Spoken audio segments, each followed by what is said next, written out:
Today's date is the 15th of January in the evening, mid-evening, 9 o'clock. We've just come back to change the locks because the place has apparently been deserted since Christmas Eve, approximately, according to the neighbours. Looking at it, the flat, the way it's been taken back exactly as it was when I walked in an hour and a half ago. Evidence of drug taking, it seems, with hash and roll-ups and felling. The place has been empty for about 3 weeks since Christmas, and these rolls are rock hard, not fresh. They're obviously weeks old. The state of the oven and the cooker is appalling, as you can see.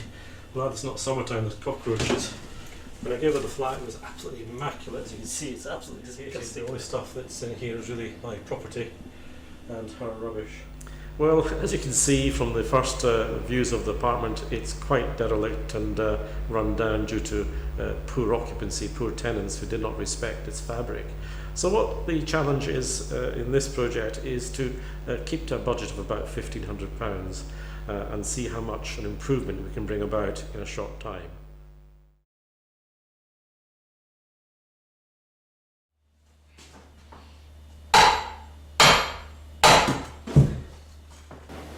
As you can see here, this front formal room is already falling into place. This old fire surround here has had 4 coats of paint on its old pale wood, bringing it up to a very high, clean standard for surround. Above it we're going to hang a huge mirror with a cornice above, giving it that French chateau look.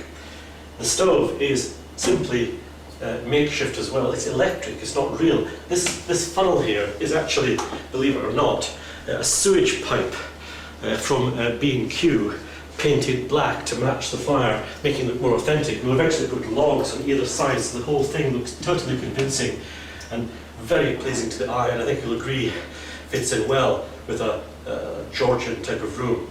We're going now next door to do a similar process on the old fireplace through there.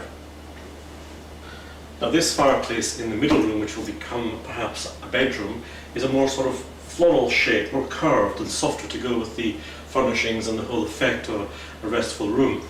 This was picked up for only £80 in a second-hand shop. It's had its first coat of base paint and will receive another 2 or 3 coats of matte, or silk I should say, wood paint to finish it. Before we do that though, we have to remove it and demolish the old fire hearth and build a slate effect hearth for the logs and the stove to sit in. We've got our work cut out here today anyway, that's for sure.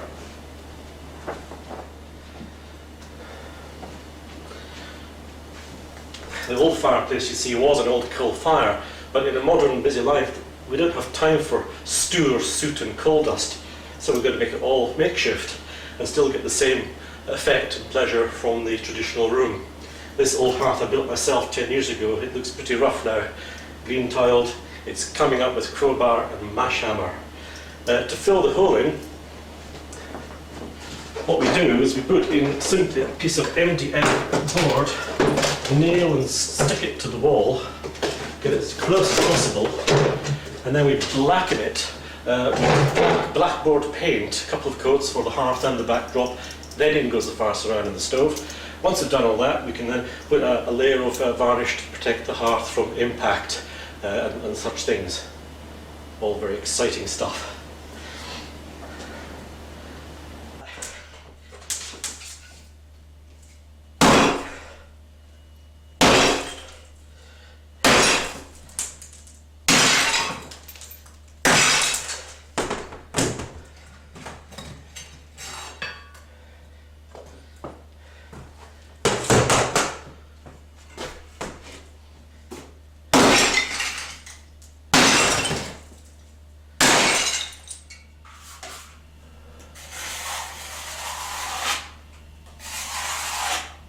What I'm doing here is having to resurface the ceiling because it had old chipboard, which does not look at all Victorian but rather 1960s.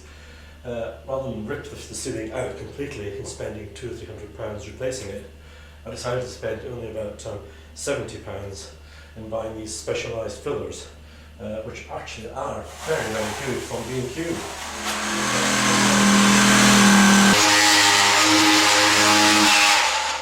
There we are, slate.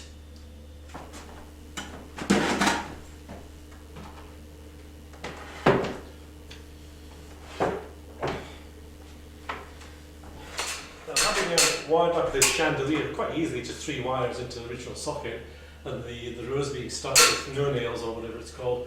I've now just filled in the edges with some nice white plaster, just cleaning up, and at this point it gives 2 to 4 hours to set, and then touch up the paint around the edges, followed by painting of the cowl and the wrapping of the chain with cloth, so it looks entirely Victorian.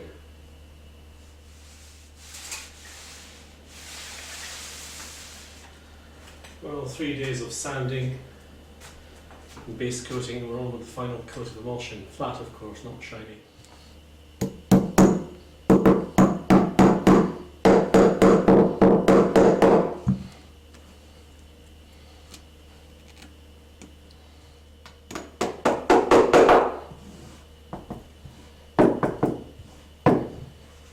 Four or 5 weeks of DIY, this project is gradually coming to an end. I'm rather exhausted, not having had a bath or a shower for about that length of time. So now I'm going to have my first shower in weeks, my first shave, and of course a pie and a pint of Guinness. Catch you later.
This project has come to a successful end with as little as £1,400 on the budget. The price of a leather suite at Leatherland or IKEA. The whole house is transformed into a period Victorian apartment again. And of course, complete with the false dog. This one doesn't need fed, it doesn't talk back. Until next time, from me and my dog, Chin Chin.